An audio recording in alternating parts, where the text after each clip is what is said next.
ভাইজান বলতে চাচ্ছিলাম, এদেশের মাটিতে অনেক আহলুল হাদিস দাবি করে লাফাচ্ছে, জিকির করে লাফাচ্ছে, আহলুল হাদিস দাবি করে ফালাচ্ছে।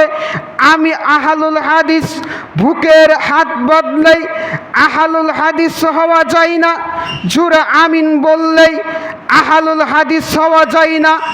আহলুল হাদিসদের ভিতরে বৈশিষ্ট্য হলো তারা অপর দিনী ভাইকে ভালোবাসবে দ্বীনের স্বার্থে, আর একজনকে ঘৃণা করবে দ্বীনের স্বার্থে। আহলুল হাদিসদের বৈশিষ্ট্য, তারা যাকে ভালোবাসবে আল্লাহর জন্য ভালোবাসবে, আল্লাহকে সন্তুষ্টি করার জন্যই ভালোবাসবে, আর যাকে ঘৃণা করবে তাকে স্রেফ আল্লাহকে সন্তুষ্টি করার জন্যই ঘৃণা করবে। বলছিলাম, এদেশের মাটিতে অনেক গুল আলু মার্কা আহলুল হাদিস আছে, যারা আহলুল হাদিস দাবি করে আহলুল হাদিসদের ভিতরে ফেরকা সৃষ্টি করতে চাই। বলেন কথা ঠিক কিনা?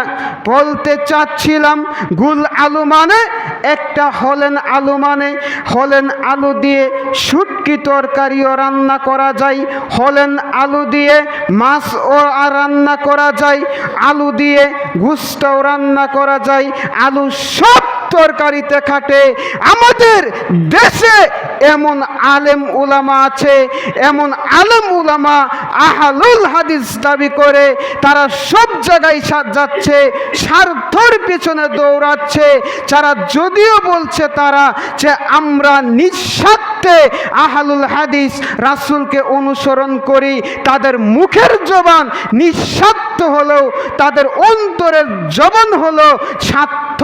কেননা স্বার্থ যদি না থাকতো তাহলে এক এক দল এক এক জায়গায় ফেরকা হতো না।